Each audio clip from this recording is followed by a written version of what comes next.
আসসালামু আলাইকুম। জাকসু ইলেকশন নিয়ে কত নাটক করলো রাম বামরা, কত নাটক দেখাইলো আমাদের কিছু ছাত্ররা। জাকসুতে হেরে আমি দেখলাম আমাদের ছাত্র দলের পোলাপান, আমাদের ভাইয়েরা হারছে। এটা মানতে তাদের যে কষ্ট হয়েছে, মানে এটা বলতে তারা মনে হচ্ছে মানতেই পারে না যে তারা হারছে। আরে ভাই, হারতেই পারেন। জিত ভোট হইলে, খেলা হইলে এটা হারা জিতে এটা কোনো বিষয় না। আজকে দেখুন জাকসুতে আজকে শিবির হারছে, শিবিরের বিপি প্রার্থী যে সে হারছে, আর এই যে হেরা জিতছে, হেডের যে প্যানেল সেটা জিতছে। কিন্তু যারা হারছে তারা কি এই হারা নিয়ে কোনো আর্গুমেন্ট করছে?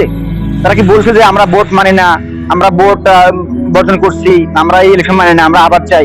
কিছু বলছে? বলা নাই। তারা কি বলছে? বলছেন আল্লাহ পাক চাননি হয়তো, এই জন্যই আমি বিজয় হইনি, আল্লাহ হয়তো আমার জন্য এর সাথে ভালো কিছু রাখছে। এটা হচ্ছে শিবির, এটা হচ্ছে মুসলমানদের কাজ। যারা প্রকৃত মুসলমান, যে প্রকৃত ইমানদার, তার কাজ কি? এটাই তার কাজ। মুসলমান বিপদে পড়লে আল্লাহকে ডাকবে, আবার বিপদ থেকে মুক্ত হলেও আল্লাহকে ডাকবে। মুসলমান ক্ষমতা পেলেও আল্লাহকে ডাকবে, ক্ষমতা না পেলেও আল্লাহকে ডাকবে, আল্লাহর শুকরিয়া আদায় করবে।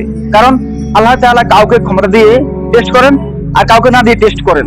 আমি একটা কথা প্রায় বলি যে শিবির হতে হলে শুধু মেধাবী হলে চলে না, শুধু শিক্ষিত হলে চলে না। শিবির হতে হলে তাকওয়া ভালো লাগে, যে আল্লাহকে ভালোবাসে, আল্লাহকে ভয় করে, নৈতিকতা আছে, পরকালে আল্লাহর সামনে উঠতে ভয় করে, যে সব দিক থেকে এগিয়ে থাকবে, সে একমাত্র শিবির হওয়ার যোগ্য।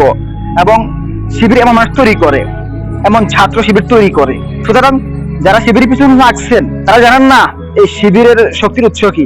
তাদের শক্তির উৎস একমাত্র আল্লাহ তাআলা এবং তার সন্তুষ্টি এবং তার ইবাদত। তারা যা করে আল্লাহর জন্য করে। তারা হারলেও আল্লাহর জন্য, জিতলেও আল্লাহর জন্য।